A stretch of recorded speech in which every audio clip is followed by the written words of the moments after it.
Mike Groeniger. I'm one of the ice makers here at the Columbus Curling Club.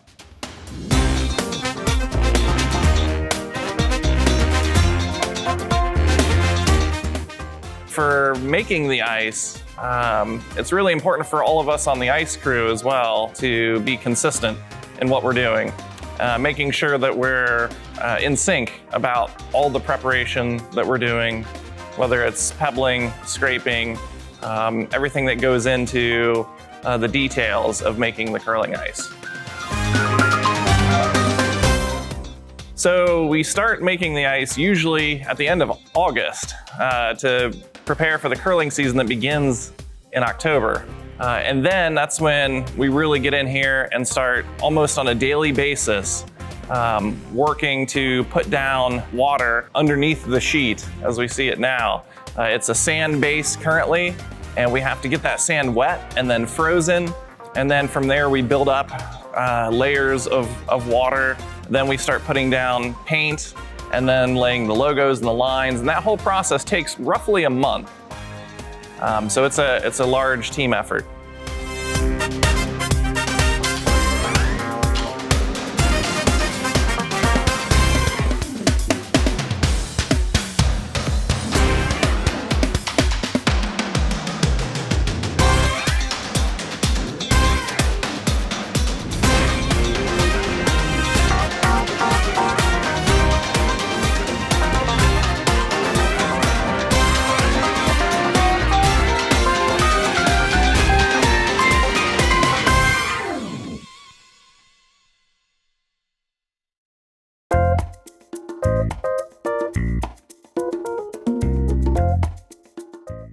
So the first thing when we come in to make the ice is we're gonna remove the hacks and mop. So removing the hacks, we need to do that for a couple of reasons. One, it makes the ice cleaner around the hacks. The other thing is it just makes scraping easier, so you don't have to run the Ice King around those hacks.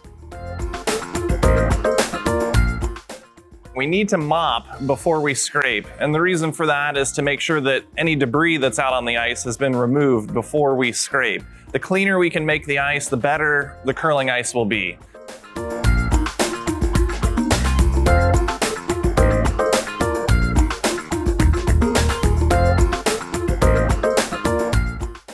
The next thing we need to do is pebble. And the reason why we pebble prior to scraping is to make sure that we have a nice, clean surface of ice that we're going to be scraping.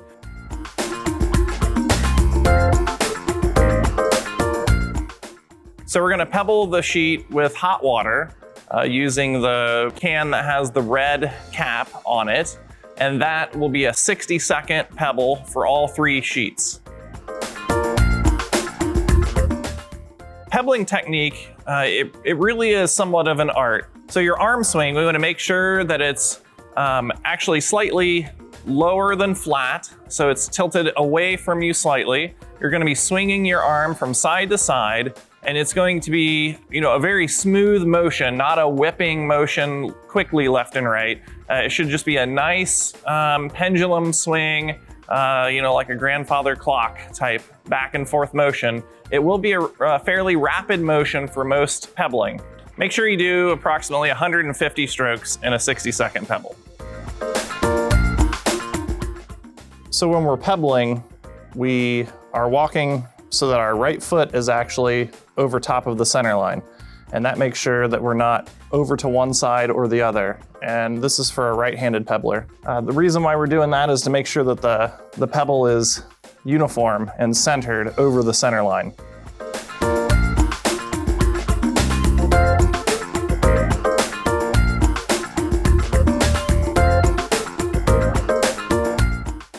So the other thing that we're gonna do is side dress. And side dressing is something that we do to prevent what we call sublimation, which is losing the ice directly into the air. And what that does is causes those falls that you see on curling ice out on the edges of the rinks on the sideboards, where you throw the rock outside in and it actually falls off. That's due to the ice being lower out there on the sideboard, where the ice has actually disappeared. It's sublimated. So side dressing is replacing that ice with heavy pebbling, and it's only 1 or 2 feet worth of ice that we're pebbling out there along the sideboard. And we want to, again, make sure that that's done approximately 60 seconds typically, although check with the head ice makers. It usually varies depending on the time of year and the relative humidity inside the rink. We are still walking backwards like a normal pebble, but we will be angled to the side and actually pebbling laterally or perpendicularly to the sideboard.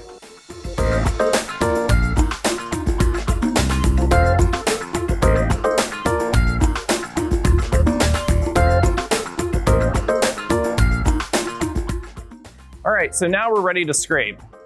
The Ice King will shave the pebble a certain amount, and we need to make sure that we overlap where we scrape on the ice in certain patterns so that we don't create runs in the ice or areas where you'll see the rock either stop or curl more because we've either created a ridge or a valley. So to avoid that, we're actually overlapping by certain amounts in certain areas with the scraper. The scrape patterns are on top of the Ice King. It's important that we all follow the instructions on that sheet so that we're all doing the scraping in the same way. We don't want to have an area that's higher or an area that's lower. We want to have nice, consistent ice all the way across the sheet. And those patterns are purposely designed so that every day those patterns will overlap in a different way, because we don't want to run up and down the sheet in the same spot multiple times. We want to make sure that it's somewhat varied. Also, make sure to note the starting location. Sometimes we start on the east end of the rink, sometimes we start on the west end of the rink.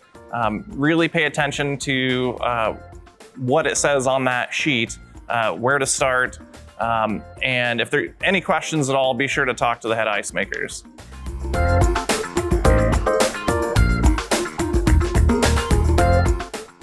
It's important to follow the pattern, especially with regard to how many holes it tells you to use. So for instance, on the blade of the Ice King, there are holes in the blade, and you'll want to have those running over the center line.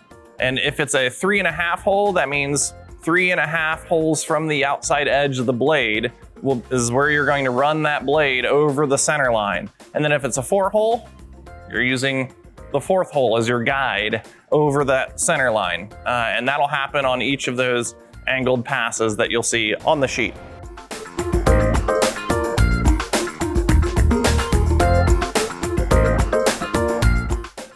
Storing the Ice King, we need to make sure that it's stored properly. Be very careful. Make sure that the speed setting is very low and do not lock it into the full speed setting. When parking the Ice King, make sure that it is resting appropriately on the 2x4 base. When you're approaching it, make sure that it has appropriate clearance, that the blade is all the way up and that it's not tilted to one side or the other, or you may clip the board. Plug in the Ice King and make sure that it's charging. The charger should be set to on and you should see some lights indicating it's charging. So when we're done with the Ice King, we need to put it away, and one of the things we need to do is wipe it with a clean rag to get the snow off of the blade, and then use a rag that's soaked in WD-40 and lightly oil the blade. Be very careful, the blade is extremely sharp. Always use gloves.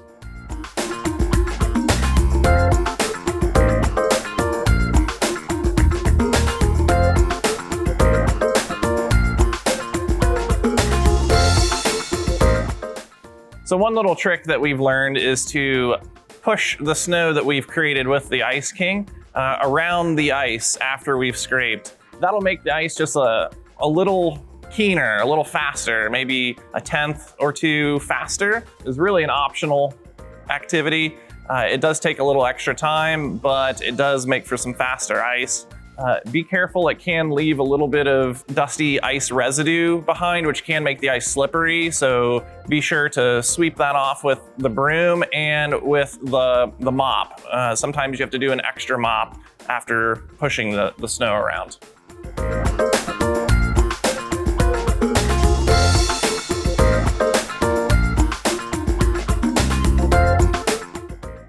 Make sure we're depositing all of the snow in the identified bins, and then make sure that we take it out to the ramp and dump it in that location.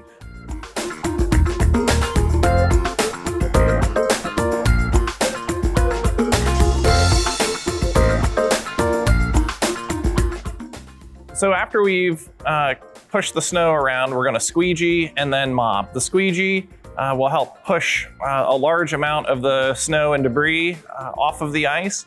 And then finally, you're going to mop. And the mop will get all the extra little bits of snow and debris. You're gonna have cleaner ice if we squeegee and mop. Some people will just mop, and that's fine, especially if you're pressed for time. In ice making, you can omit squeegeeing, but we highly recommend using the squeegee.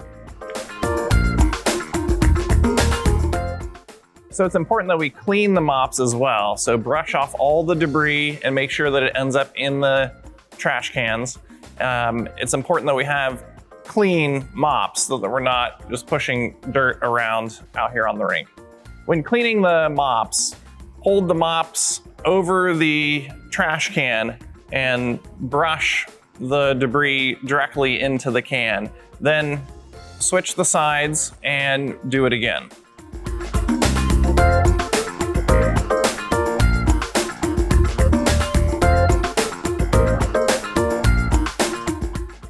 So after we've scraped, when we put down pebble, we're actually putting down two sets of pebble. First, we're putting down a cold pebble, and then after we've put down the cold pebble, we wait about 30 to 60 seconds, and then we put down a hot pebble. The hot pebble is about 115 degrees. This is thermostatically controlled, and you just want to fill the hot pebbler with full hot water up to the line that's indicated on the pebble can. Cold pebble is a mixture of the hot and cold water that we have. You need to use the thermometer and set it to 80 degrees.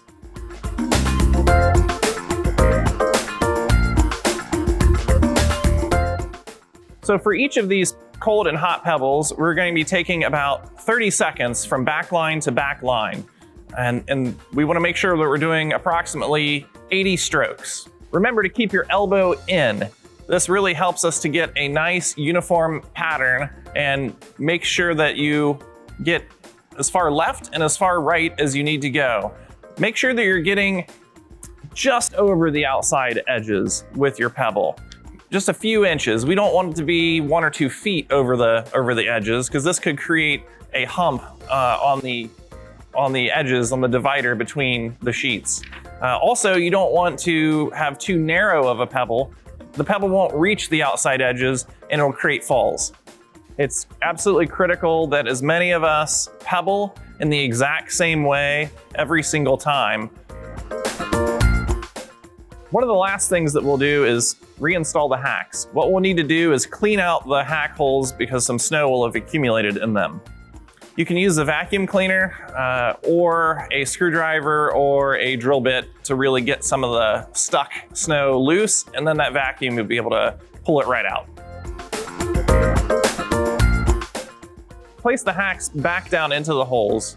Make sure to tap down the pins, as sometimes they come up and are slightly loose.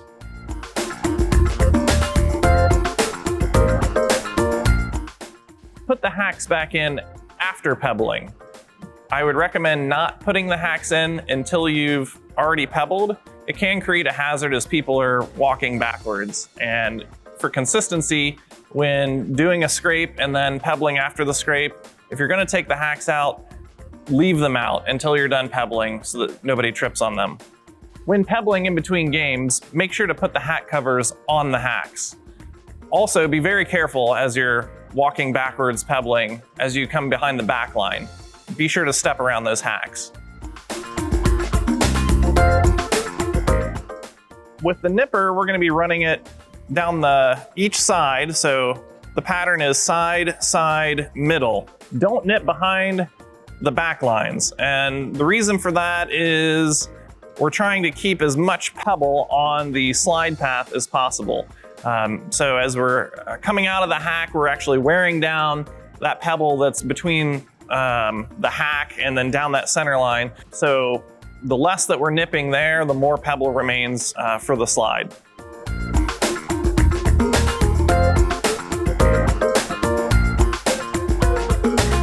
So when we come to the end of the sheet, we're going to dump the snow at the end of that last pass by basically just gently running the nipper into the bumper and maybe giving it a kind of a little jiggle. Then you're going to tip the nipper up and then brush off the blade with a broom and dustpan.